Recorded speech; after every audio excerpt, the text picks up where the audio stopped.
Yan, ito yung mga latag sa ngayon guys, si Nanay Nempa. Yan, pagmula dito, may mga laruan po siya ng mga latag dito. So, mga laruan dito na mamura lang guys, mga helmet, mga sapatos na inyong maabil dito sa mga latag dito na mura lang sa latag ni Nanay Nempa. So, dito na sa mga laruan guys, magkano naman dito na yung mga laruan? 10 lang. Yan, 10 mga laruan dito guys. Na mabibili nyo dito sa mga latag ni Nanay Nempa. Oh.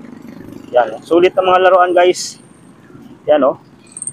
So marami pa rito mapakinabangan nyo talaga ng mga latag. Ito ay magkano na nga lang talay? 20 pesos lang ito, stainless na tumbler guys oh. So yun, pwede pa to guys. So 20 pesos yan dito. Sa mga helmet, ito yung 30 no, sa maliit. 30 yung maliit na helmet. Ito sa mga lalaking helmet, 50 pesos lang yan dito. Tapos itong mga bike helmet, meron din dito. Available yan. Ito, magkano lang ito na yung mga ganito? Bike helmet, 30 pesos na yan dito.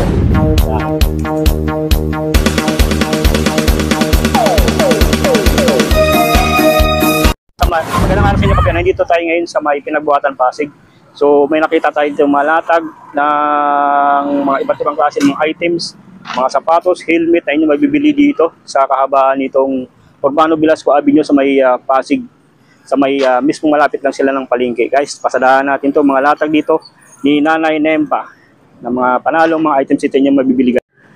Yan, ito yung mga latag sa ngayon guys, si Nanay Nempa. Yan, pagmula dito may mga laruan po siya ng mga latag dito. So mga laruan dito na mamura lang guys, mga helmet, mga sapatos na inyong maabil dito sa mga latag dito na mura lang sa latag ni Nanay Nempa. So dito na sa mga laruan guys, magkano naman dito na yung mga laruan? 10 lang. Yan, 10 mga laruan dito guys. Mabibili nyo dito sa mga latag ni Nanay Nempa oh. Yan, sulit na mga laruan guys. Yan oh. Yan guys, mga latag, mga laruan, mga mabibili nyo dito guys oh. 20 pesos lang yan dito guys oh. So guys, sa mga hindi dyan masilan, mga maghanap ng mga ganito, 20 pesos lang yan dito. So marami pa rito mapakinabangan nyo talaga ng mga latag na mabibili nyo dito sa mga latag ni Nanay Nempa sa may Pinagbuhatan Pasig. Sa may palengke lang guys, malapit. Tapos yung mga ganito na 25, dito yung mga 10. Ayun, 10 na lang yan dito. So mga ano kayo ulit dito na yung lalatag na